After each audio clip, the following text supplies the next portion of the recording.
Welcome to He's Been Doing It All Day. We're Adam and Symon. You can check our shirts out at The Carlton Draft. Just look on Instagram at The Carlton Draft. Check us out at Instagram at Been Doing It All Day. Our full episodes are up on YouTube, Monday, 7:30 p.m. It's time for round 15. Hawthorn versus Adelaide. Look away. This one wasn't for the faint of heart. And by that, I mean any Hawthorn supporters. Just maybe take this early one off and come back a little bit later. The Hawthorn players looked about as enthused as their supporters have been for the last 3 years, very happy to rest on the laurels of 4 premierships, and the Adelaide Crows were playing with house money. Less pressure than my front left tyre and the enthusiasm of Adam's niece at a Wiggles concert. When Harry met Schoenberg provided the grunt work, and Gilbert's nephew Shane McAdam provided the theatrics, Matthew Stevie Nicks got his first win for the Crows. It was the miracle in South Australia as Adelaide won by 35 points. The Eagles versus the Dons. It was a case of no Kennedy, no worries for the Eagles on the now standard Tuesday night primetime game. Nick Nat had 2 touches in the first 20 seconds, which led to the opening snag. They say never trust a man with 2 names. Well, you can trust that Liam Ryan had one of his best games for the Big Birds as he kicked 3 in the first half and 4 for the game. Likewise for the Dons, Tip and Run McWoody dropped 4 through the big sticks. For the Coast, Luke is not a shoey in for another game with yet another hamstring injury. The Dons look to have been reading from the Brisbane Lions goal-kicking book, and it cost them as they kicked 6-9 for the match, and the Eagles finished with 9-6. For all the mathematicians out there, that means the boys in blue and yellow win by 15 points. Richmond versus Fremantle. In the words of my local Richmond man, the Tigers played better. Not great, but definitely better. And it's becoming a trend for the Tigers this year to do enough for the win and not much else. Fremantle hung around until late in the last quarter. There with one swipe of a tiger paw, they were gone. Merely a speed bump on the way to an imminent top 4 finish. To give you a snapshot, only one player for Richmond got over 20 touches and only one player kicked more than 1 goal. And that was our man, Big Angry, the Tommy Lynch man. Kicked 3 goals, Richmond win by 27 points. Sydney versus the D's. You'd expect the Demons to take the win against the team third from the bottom when they need 4 points to help their finals chances, yeah? Well, that's exactly why we love the Demons, because they disappoint fans more than a kid wanting a Billabong shirt for Christmas, only to open a piping hot one instead. The Harbourside boys kicked 5 in the second quarter and never lost the lead. The Demons have only themselves to blame, though, as they came home with a wet sail and could have got within 9 points, only for Ed to ensure the game was laying done with a miss from inside 15 and a kick-in turnover, and Max making sure the game was really gone with a miss from the identical spot to Ed. The Demons, their own worst enemy, which is great viewing. The Swannies by 21. GWS versus Carlton. A red-hot start for the Baggers shot them to a 3-goal lead. Nick Haynes caught a fish with a perfect shot in the ribs. 2 fourth-quarter goals from Jake, no relation to Peter Riccardi, launched the Giants' comeback. 1 from Harry Perriman and 1 from Ian Mountain out of a molehill officially signed the death notice for the Blues for season 2020. David Teague said, "It's not over for us." Unfortunately, though, David, in times like this, it's best to leave the mathematics to the mathematicians. The Baggers are done. GWS by 9. Lions versus the Pies. The Lions haven't beat the Pies in 6 years, and if I told you they only kicked 1 goal in 3 quarters, you'd probably guess the trend continue. Well, not today. The boys from Bris Vegas were as slick as Danny Zuko's hair in the second quarter and piled on 5 goals and then decided to put the cue in the rack for the rest of the game. Harris Andrews broke the hearts of Lions fans and went down with a hamstring and looks to be out till the final series. The Pies came hard into the last quarter when Mr. Chickadee Check may still be having some concussion symptoms with a drop sitter in the goal square. If it was a Pie, he would have worn it. Highlight of the game was Doing It All Day favourite Hugh McCluggage flying the flag when Robbo was flattened by Maynard from behind. Just a great footy brawl. Lions by 8 points. North Melbourne versus Port Adelaide kicked off round 16 with Top Spot playing second bottom. The weirdest thing about this game was that there was only 1 game on a Saturday, and only in 2020 would a round have more games played on a Tuesday than a Saturday. It was a pretty repetitive narrative for this one. Pending All-Australian, Todd Goldstein would win the tap, Port Adelaide would win the clearance, and they'd kick a goal. On and off, the Roo boys got a chance. They didn't take him. They never capitalised. And Travis Boak, Tom Rockcliffe and Ollie Wines all had each other in their super coaches, probably as the captains, because they all got 30 touches and the boys were passing the pill around like, well, imagine any festival ever, really. In the end, it was an underwhelming Port Adelaide by 36 points. The Saints versus the Hawks. This one started with a bang bigger than the fireworks at New Year's. 9 goals in the first quarter between the teams. John Wayne would have been proud of the shootout.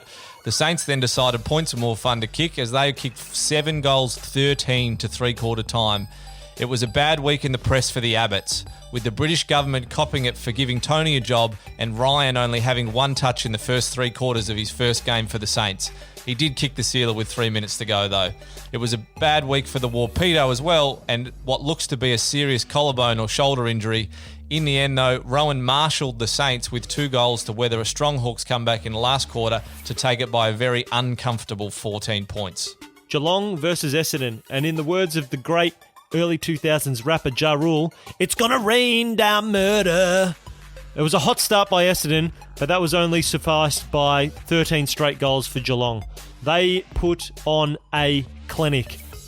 The Tomahawk goal-kicking school was open again. He jagged 4, with Graham Myers with that swinging foot, which is still uncomfortable to watch. He kicked 3, Buse kicked 2, Paddy D kicked 2, Bicklaves kicked 2, Menengola kicked 2, Rowan kicked 1. Mate, there was nothing pretty about this if you're an Essendon supporter. Unfortunately for them, their season, they can go fishing too. Geelong, they push forward and forward and forward, further up the ladder, securing second spot, at least for the rest of this round. It was Geelong by 66 points. And now we know you're coming for your live footy updates. Sunday night, Western Bulldogs versus West Coast. It's currently West Coast, 5 goals 4-34 to the Bulldogs, 4 goals 11-35, 7.5 minutes into the last quarter. Symon, who's going to win it? Bulldogs. They've got to. The Bulldogs need it. All right, there it is. Symon, you got a take for us? I do. Sadly, the Blues are done. Mate, I was about them. I was all about them, and mathematics doesn't count for me. I just do not. You know when any team cops a mathematic call? I'm not on it. So, look, and I know that's not the hottest of takes, but I thought it's worth acknowledging because I've ridden the highs and lows of the Blues this year. It's like I've been a pseudo Blues supporter for some strange reason, but they're dunzos. They're finished. They're finished. They've had a lot of games lost by a very small amount, and so have the Suns actually. But it's very similar, and people love doing they'll be the so-and-so team of next year. But Brisbane, remember Brisbane the year before last? No, good. So it would have been 2018. Had 6 or 7 games that were all lost by under a goal or under 8 points or something like that. And both the Suns and the Blues have had a very similar year where they're close, but they're very young, but haven't been able to finish off games. That next year, I reckon both of them will definitely be in the 8. But then you have to remember that they're also the Blues, so they're just as likely to go back the other way. They've literally never taken a big step forward in the last 30 years. So why am I going to see it now? It's devastating. It's just like Melbourne, St Kilda. They all do the same sort of thing. They kind of get there and then go, all right, now it's time to launch, and they go backwards. Which imagine being a D's fan. I mean, none of us here are D's fans, but D's fans. Oh god damn, brutal. They're going to miss again. Far out. It sucks. Yeah, bloody sucks. All right, Justin, what do you got for us? We were talking earlier this morning, you and I, Adam. I think Brisbane are in a dangerously good position. It's almost too good. Granny's at home. Pressure's haven't on. Haven't won a final since 2009, and I think last year's little effort going out in straight sets, both at the Gabba, I'm pretty sure. Richmond beat them up there, and then... Did you fly up for both of those finals, Adam? Did you fly from Melbourne to Brisbane twice? I flew up for both. Yeah, good. Yep. Nice. Yep. No, bad luck. Yep. It's almost going a little too well. I don't know. I'm worried. I agree. What if they're going to finish top 2 maybe and get another prelim? If they don't win that, the pressure will be real. Well, you say they're going too well and that things are a little bit too good, but your call to jinx him is almost too late because Harris Andrews is now out for 6 weeks. He'll come back though. Yeah, he'll be cherry ripe for it. You've got the bye before the finals. Yeah, mate, he's a gun. Harris Andrews will still make the All-Australian. He should still make the 100%. All-Australian team. I don't think anyone in the country cares more about All Australian than you do. Every player's he's got to make it. Harris Andrews has got to make it. Harris Andrews has got to make it. It's the only thing I've had to hold on to for the last 10 years. As you said, we haven't won a final since 2009. Literally. All right, my take is, I know we talked about him last week, and we try and avoid talking about him as much as possible, but the umpiring is just massively player dependent. It's just like this week has only further emphasised that with Mitch Robinson, and we're talking to Ryan Lester from the Lions after this, and we're going to ask him about it. But Mitch Robinson getting absolutely clobbered when he wasn't watching the footy behind the play by Maynard and not getting a free kick is because it's Mitch Robinson, much like Toby Green, how we've talked about in the past. Yeah, that was actually stiff. I don't think there's any rational football supporter, but I mean that in itself is an oxymoron, because that's the best thing about football supporters, that they're never rational. That's the whole point. But could look at that and be like, nah, no free kick, play on. That's fine. That's fine. I forget it. Someone tweeted it was a player or something. They were like, if that was Robertson that decked Maynard, would that have been a free kick? Probably. 100%. Definitely. 100%. Yeah. He probably would have got weeks. Yeah. He would have got weeks. He would have got weeks. Yeah. And every footy talking head would have said, we've got to get that out of the game. It's not tough. It's not this. It's not that. Like, it's bloody weak here, all of it. Like, that's what it would have been. But it's like, because it happened to him. But definitely. Well, we're going to find out from a player's perspective, because we're going to hear from Ryan Lester right now. Today's guest, Symon, as we said before, it's Brisbane's number 35. He's part of the leadership group, but from all reports, he is the best bloke at the entire club. He's also handed in his final uni assignment this week. He's my second favourite player, because Huey's obviously my favourite. He's number 2. It's Ryan Froggy Lester. Welcome aboard, mate. Thanks, boys. Long time listener, first time caller for me. So very excited to be on. You've had some much bigger guests than me, so I'm pretty happy to be on. What have you thought about previous guests, Frog? Have you got much to live up to? How do you think Huey performed in an earlier episode? Huey was all right, but he was in one of the pilot episodes, shall we call. So I think things have got bigger and better since then. I actually listened to Kane Lambert just before, and I thought he was quite good. So, yeah. Mate, Kane Lambert was really good, especially when I asked him if he was going to play on anyone in the back line, and he's a half forward. And I just had a brain blank, had an absolute brain blank. But, mate, I do have... Look, we're going to get to the serious stuff first. I want to talk to you about the big fella, your fellow backman. He's gone down this week, Andrews. What happened? What does that mean for you?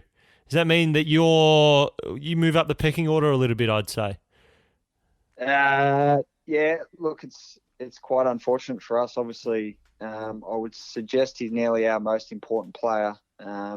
Obviously, he's probably the best in his position in the AFL. So he went off, and I didn't see anything, and then he never came back on for us. So, and obviously he had the scan, and it's a little bit worse than they thought. So, in terms of me taking more responsibility, yes and no. We've sort of got a few experienced guys in our backline with Birch and Richie and Darcy Gardner have all played 100 plus.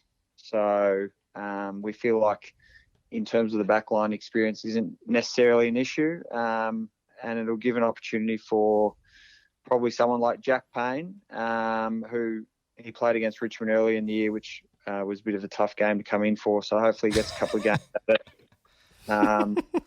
But yeah, I guess also at this time, having someone like Marcus Adams, who's been out for the year through injuries, becomes a little bit more highlighted when someone like Harris goes down. But I'm sure we'll be all right. Either that, mate, or you need to grow about 1.5 foot in the next couple of weeks. I played on Mason. I don't know if you saw it. I played on Mason Cox there for a bit on Friday night, and I was trying to sort of play off him a little bit and jump into him, but Pendlebury in particular sort of kicked these flattish kind of balls, and once Mason Cox extended, I was no hope. So. You're just on a heavy diet of milk from now until the end of the season, just to get a couple of inches. Yeah, well, I'll get Puma to make some sort of 10-centimetre heel raises. And we also need to ask about the big fight, Frog. The one, obviously, Huey came in and flew the flag, and then Archie and Bez got involved as well for Robbo, which definitely should have been a free kick. Do you agree? Absolutely. I've never really seen it not paid before, but as Huey said after the game, it was a bit uncharacteristic for him, but it sort of happened right in front of him, so he had no other choice. Is there a palpable feel on the ground that people are off Robbo? Because obviously people in the club love Robbo, supporters are loving Robbo, and I think supporters in general are liking him because he offers a bit of personality. Like finally there's someone out there who's saying what they think and giving a bit of an insight. And I mean, he's got his podcast going, he's got all this stuff going. Is there a feeling amongst the other players, and you can tell that they tend to go for him? Because he's copped it a bit in the last couple of weeks, actually. Yeah, absolutely. I reckon. I actually reckon younger players from opposition teams might avoid him because he's got that scary head guy sort of tag, yeah. Whereas older players probably target him a little bit and try and get into him. So it sort of works both ways for Robbo. But as you said, he's someone that we love having on our team. What about Hamish Hartlett's came out and given a bit of stick to the Gabba, saying it's going to be no good to play a night grand final there? Surely isn't October's like beautiful time of year in Brizzy?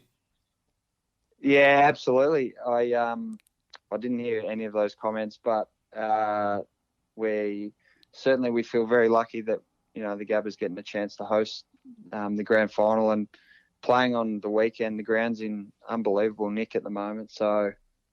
I think most of the teams have enjoyed their winter up in Queensland, despite obviously the restrictions and all that. But yeah, it's very exciting for Queensland and Queensland footy. Do you reckon that puts a bit more heat on you blokes because the first time the grand final's been out of Melbourne in 150 years or something, and now it's coming to your hometown? You just get to, mate. And you guys are flying at the moment. Pressure mounts, or you're still pretty cool, calm, collected? Pretty cool, calm, collected. Certainly, I think the non-AFL followers of Queensland would sort of, no doubt their expectations are that the Lions are a chance to make it, and so they should, sort of thing. But we sort of feel like we're not really putting teams away at the moment like other sort of top four sides. So we think there's still a bit of improvement for us in these last few games, and we've got some tricky opposition coming up, so hopefully we just keep rolling on and pick up the pace a little bit going into finals. And really it's about who's playing well at the right time of the year. Mate, you don't win them in July, as the saying goes, that patented saying.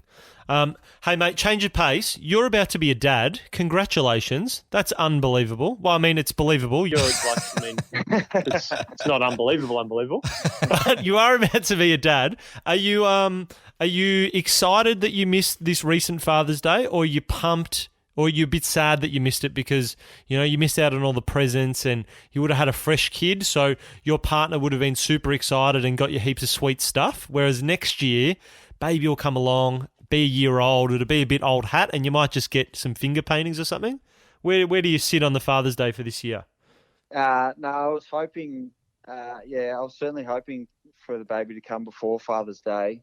He was actually due August 28th, so we're about a week and 9 days over at the moment. Oh, well done. So things are likely to happen in the next couple of days, which is exciting. I guess for me, if Father's Day had come, it would have given my wife a chance to buy me a present, which sort of would have set the standard for then the Mother's Day. You know what I mean? Yeah, exactly. Mother's Day comes up and I'm the first one who's got to set some sort of standard for what that present's going to be. So... it's also just really nice that despite your wife very soon could be having a baby right now, that you've prioritised having a chat with us. Appreciate it, mate. I think she'll be okay. Well, we appreciate it. Tell her that we appreciate it. It's great. Yeah. And now, Frog, you have been playing down back lately, obviously. Yeah. But you have been known to pinch hit in the forward line in the past. And as a listener, you would know that we have the Hungry Hippos Goal Kickers Club, and we'd love you to be a part of it. But to be a part of it, you're going to have to kick a goal for us, and then you'll have to celebrate with the Hippo. Yeah. Interested? Are you interested? Do I qualify? I don't kick enough goals. But the question isn't not do you kick the goals. The question is, do you like kicking the goals? Do I want to kick the goals? I can't knock you back. I'd love to be a part of it. Look, to be honest, the Hungry Hungry Hippos has a very low barrier to entry. It's more whoever says yes, we're on board. We're like, yes, please be part of our group. Yeah, absolutely. And I think I'm aware of what the goal celebration needs to be. So Very good. If it depends though, if I kick one on Wednesday and I've just had a baby, Yeah. it'd have to be the kicking baby into the Hungry Hippo. Will that still work? Mate, that certainly works. Certainly. Perfect. But we won't. We just also kick two. You just go kick two. We also won't begrudge you. We won't begrudge you if you do the rocking baby, but we will begrudge Kane Lambert. You said it was a good interview. He agreed to be a part of the Hungry Hungry Hippos, and then he didn't celebrate after he kicked a snag in the following week. So at the moment, the club exists of Zach Toohey and soon to be Ryan Lester as well. And you would have been watching Kane Lambert very closely after he kicked that goal as well. Mate, never have I watched a Richmond game closer in my life. And then to wrap it up, Frog, our final question, we always ask, getting to the late of the season, and I know Brisbane's had a lot of debutants so far. Obviously, Kitty Coleman played on the weekend, and there's been 6 blokes who've debuted. But are there any young blokes that are getting around the Lions who most people wouldn't have heard about? I think I'll go with Devon Robinson, who debuted in round 1, but unfortunately hasn't had another crack at it, mainly because our midfield is obviously strong and the boys haven't been injured in there at all, touch wood. But yeah, he's very impressive in terms of like his willingness to work hard and try and improve. And I think from what I've seen in my time over my AFL career, I think that's one of the most important traits to have, and he's got it in spades. So I reckon he'll definitely have a career and someone to watch. Brilliant. See, I love this inside info. It's so good. Last one from me, Frog. Now, you are called Frog, but we don't know why. Why are you called Frog? No, yeah, see, there's no good story to this, unfortunately. We can make one up. Dane Zorko and Mitch Golby back in the day, they came up with an emoji for every player, and I happened to be the frog. No real reason why. Sort of stuck, and then we went on a footy trip and I got a frog tattooed on my bum, and so then it, became permanent. But usually if I go to a footy clinic or something like that, I'll just say I had a pet frog when I first moved up to Queensland. The kids usually love that. So, yeah. Nice. Very good. Awesome, mate. Thanks for joining us, Frog. Good luck with the impending fatherhood, but obviously more importantly, good luck against the Suns on Wednesday. No worries. Thank you very much. Thanks, mate. See you later. Thank you, boys. See ya. Time for the weekly award, boys. Sym, tell us who's been doing it all day. Who gets your Been Doing It All Day award for the week? Well, Adam and Justin, my who's been doing it all day this week, it goes, look, we're going off the field. Not so far off the field, just not within the boundary line, just a little bit outside of the boundary line. I just love it whenever I see him. David Roden, goal umpire. Every time. Did you see the video this week? Every time he does a goal, serious face, and then a little smile, a little cheeky grin. It's just warmed my heart. Absolutely warmed my heart. And then I watched him. He just did the morning game today, I think. And so good. So good. Just made me happy. Do you know why I reckon he smiles? Why? Because he's a goal umpire. He loves goals. Exactly. Because David Roden, when he played, he would have been a hungry hippo. And so he loves goals so much that when goals come through, it just brings a smile to his face. That's so good. He loves goals so much, he just wanted to dole them out to everyone. Oh, mate, that was a point, but I'd love to give you a goal for that. Have one. Yeah, you have a goal. Do you reckon he walks around the supermarket just going around to people? Have a goal, you, mate. Oi. You can have one. Have a goal. Oi. Have a goal. Have a goal, mate. All right, I'll go next. We've got my bloke who's been doing it all day is Tim O'Brien from the Hawks. And the thing he's been doing all day is getting his hands to the footy and just dropping them like dinner plates. That guy, if he had a set of hands on him, would be an unbelievable footballer. And like, granted, he does take marks. Like, he does take a big soaring pack mark once a game. But if he could take 40% of the times that he got his hands to the footy, he would be almost the best key forward in the league. Come down with a severe case of saucepan handitis. Yeah. Just got the Jack Darling special. Just the Jack Darling special. Big saucepan mitts. Can't clutch anything. Can whack stuff and clunk it down, but yeah, just can't grip. I don't know what that is. Don't know. Yeah. Anyway. Justin, finish us off. Well, I look forward to Tim O'Brien never agreeing to come on the show then. Yeah, shout out, Tim. Thanks for your time. Yeah. I think he's a gun. He's actually Cop that. he's Rachel's favourite player. All right. Well, that's a really interesting one, which explains why you've just sledged him. Your fiance's favourite player, Yeah. and you're off him. What a surprise! Fellow redhead as redhead- well. That's why Redhead player who she likes. Yeah, go for it, Justin. Finish us off. Been doing it all day. It pains me, but he's from Collingwood. Josh Dacos. Yep. He's actually he's legitimately good, and he's come up with this crop with the two Brown boys who are like showing bits here and there, not really fully formed. Dacos he's freak show. He's there. And he kicked the goal of the year until Nunes came along the week after and did from the boundary line, kicked after the siren. But Dacos' goal against Sydney, that was pretty much the sealer, where he kept it in, handled himself, picked it up and kicked the check side, was unreal. I think that'll win. But That'll win goal of the year. No, Nunes will win for sure. No chance. Anyway, it's a discussion for another time. All right, that's all we got time for. Thanks for joining us on He's Been Doing It All Day. You can check us out, check our shirts out at the Carlton Draft. Check them out on Instagram at the Carlton Draft. Check us out on Instagram at Been Doing It All Day. The full episode is up Monday nights at 7:30 p.m. on YouTube. Just search for He's Been Doing It All Day, and we'll chat to you next week.